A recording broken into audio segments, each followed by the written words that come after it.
Welcome to the Global WarWatch Network. Today, we're looking at a story that, well, it really makes you think about how complex these big international defense projects can be. I mean, after nearly 10 years of delays, Europe's Eurodrone project is still basically stuck at the prototype stage. The big question is, can this troubled project ever really take off? We're going to unpack the Eurodrone's ambitious goals, the significant hurdles it's faced, and what all these delays actually mean for European defense capabilities. Sort of give you the essential picture. Yeah, it's clear that having their own European drone system is strategically massive for them. But, building something this complex, especially across multiple countries, and aiming for real independence, that comes with a whole load of challenges, definitely worth exploring. Okay, let's unpack this then. For a lot of people listening, Eurodrone might be a new name. What exactly is this project? What's the big idea behind it? Right. So the formal name is MALE RPAS, that stands for Medium Altitude Long Endurance Remotely Piloted Aircraft System. Basically, it's a sophisticated drone, a UAV, developed by several European nations working together. And the core goal, the really strategic part, is to have a European-made alternative to things like the American RQ-4 Global Hawk.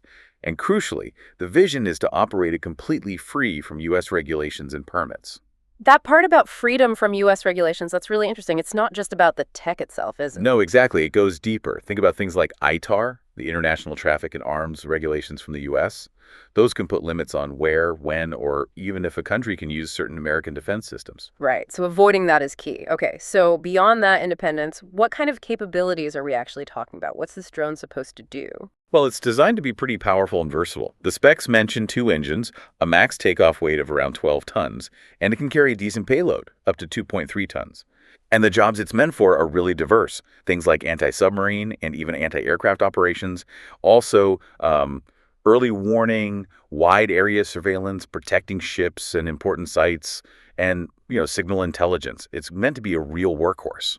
When you list all that, plus the drive for independence, it really highlights why Europe feels it needs its own system rather than just buying off the shelf, doesn't it? Absolutely. That freedom from U.S. regulation sounds like it really means having total sovereign control. Control over the hardware, the intelligence it gathers, operational decisions, without needing anyone else's okay. Precisely. That's the heart of it. Ensuring European defense decisions and intelligence are, well, entirely self-determined. Relying on another nation's systems, even a close ally, can bring subtle limitations, on deployment, data sharing, maybe even how fast you can react in a crisis. The Eurodrone aims to remove those potential roadblocks. It lines up perfectly with Europe's bigger picture goal of strategic independence. Okay, now here's where it gets, well, really interesting, or maybe just frustrating for everyone involved. The program kicked off back in 2016, almost a decade ago now, and we're still just talking prototypes. Can you walk us through that timeline? The delays seem substantial. Yeah, substantial is putting it mildly. So it officially started in 2016. Then the initial work, figuring out the needs and requirements, that wrapped up around 2018. But Yeah. then came almost 3 more years of really drawn-out negotiations between the countries involved. Germany, Spain, Italy, France. 3 years just negotiating after the requirements were set. Pretty much. Intense talks. It wasn't until February 24th, 2022, that they actually signed the contract. That contract was for 20 systems, which means 60 drones in total, plus 40 ground control stations. Wow. So 2016 to 2022, that's 6 years just to get the contract signed off. Exactly. 6 years from launch to contract. So here we are now, almost mid-2024, 10 years nearly since the start. What's the actual status now? Where is the project today? Well, despite that incredibly long road, there has been some movement recently, though it's still slow. The program is now at what they call the preliminary design review stage. Yeah. The next big step they're gearing up for is actually starting to build prototypes, hopefully by the end of this year. But, and this is a big but, they first have to prove the design meets over 2,000 specific requirements. 2,000, set by all the participating countries. The whole design phase needs to be finished by the end of the year, too. 2,000 requirements. Yeah. Across 4 nations. That sounds like a bureaucratic nightmare, honestly. It's certainly complex. The plan, once they get there, is to build 3 prototypes. They'll be tested out in France, Spain, and Italy. And the bigger plan is still for those 60 production drones, with Germany doing the final assembly. Thinking about those 2,000 requirements, you just imagine the political wrangling involved for every single sign-off. Is it fair to say this isn't just an engineering problem, but maybe even more of a diplomatic one? Is that driving the delays? Oh, absolutely. It's definitely a diplomatic marathon. You could argue that's been the main bottleneck all along. Each country, Germany, Spain, Italy, France, they all come with their own defense priorities, their own ways of operating, their own industrial interests too, trying to get alignment on over 2,000 technical, operational, logistic points from 4 different perspectives.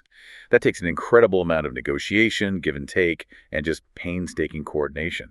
It's politics and bureaucracy just as much as engineering. So, looking at the big picture then, the delays are huge, clearly complex reasons. What do the sources point to as the main causes for this taking so long? Well, the primary reason identified is exactly what we were just discussing, those really protracted negotiations between the partner nations. It's just inherently tough when you have multiple countries trying to agree on every detail of a high-stakes defense project. Think technical specs, who pays what, who gets which piece of the industrial work. It all gets very complicated. We've seen similar struggles with other big European projects, right? Like the FCAS fighter jet program. That's another one facing multinational hurdles. Right, the FCAS project. And then on top of all that, you had the COVID-19 pandemic hit, which just added another layer of disruption and delay to everything. Okay, those are definitely big factors. But the analysis we looked at made a pretty sharp point. It said something like, even this explanation doesn't justify the enormous delays that put Western developments behind competitors from China and Russia. That feels like a strong claim. I mean, is it really fair to compare a complex, democratic, multinational European effort to, say, a state-run Chinese or Russian program? They often work very differently, more top-down, don't they? Are we comparing apples and oranges here? That's a really important question, actually. And yes, there are definite structural differences in how these projects get managed. Centralized states can often push things through faster, no doubt.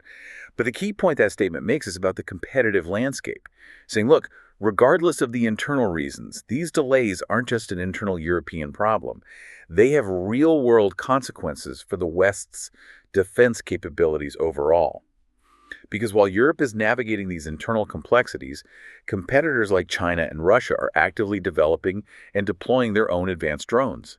China's Winglong series, Russia's Orion, these are already out there, operational, being improved. So the gap widens with every delay. Essentially, yes. Every year the Eurodrone is delayed, that's potentially another year.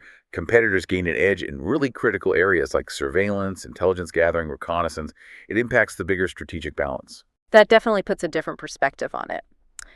When you think about the strategic impact, if your major defense projects are falling years behind rivals who are already fielding similar tech, what could that mean long-term for Europe's ability to act independently, especially if this pattern continues? Well, the long-term consequences could be pretty significant. It could mean European forces might end up operating with less advanced or maybe just fewer crucial surveillance and potentially strike capabilities compared to potential adversaries. This could affect everything from getting real-time intelligence to their ability to conduct precision operations, just overall awareness on the battlefield. And that strategic autonomy the Eurodrone is supposed to deliver.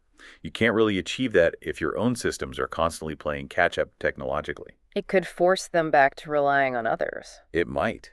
It could compel Europe to keep using older systems, or perhaps less capable foreign ones, which kind of undermines the whole point of building the Eurodrone in the first place.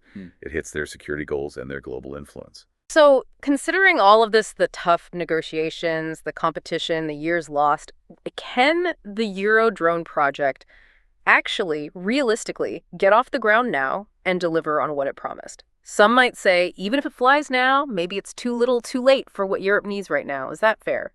It's a fair concern to raise, absolutely, the timing issue. Look, the fact that it is finally moving towards prototype production is a significant step forward, you can't deny that. But the journey has been, well, exceptionally long and difficult. For Eurodrone to really deliver on that original promise, to have that strategic impact they want, the focus absolutely has to shift now, shift towards efficiency, moving quickly from testing these prototypes to actual serial production, and crucially getting them deployed and integrated into forces. The strategic value can still be there, it can outweigh the delays, but only if Europe shows the political will and, frankly, finds smoother processes to speed up the next phases. That first contract for 60 drones, it's a start. But the real test is getting them operational. So, beyond just getting a working drone flying, what's the deeper significance if this project does succeed? What does it represent for European defense overall? I think the deeper meaning goes way beyond just the hardware. It's about achieving genuine sovereign capability. It's a very concrete test case, really, of Europe's ability to pool its resources, overcome those national differences we talked about, and actually build cutting-edge tech together, tech that ensures its own security and independence in a world that's changing fast and getting more competitive.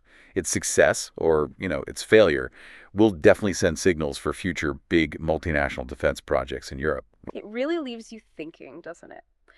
For you, our listener, what are the core lessons here? Not just about European defense, but maybe about any huge, complex international project trying to balance big ambitions, different national interests, and that relentless pace of global competition. The Eurodrone story is, well, it's a perfect example of both the ambition and the massive challenges in building Europe's next generation defense capabilities. It's a tale of vision, frustrating delays, and that ongoing push for strategic independence. Thank you for your time and participation today. We'd really appreciate if you could like, share, and subscribe to Global WarWatch Network. Also, please do share your thoughts down in the comment section. We'd love to hear them, and join us over on social media. You can find all the links in the description below.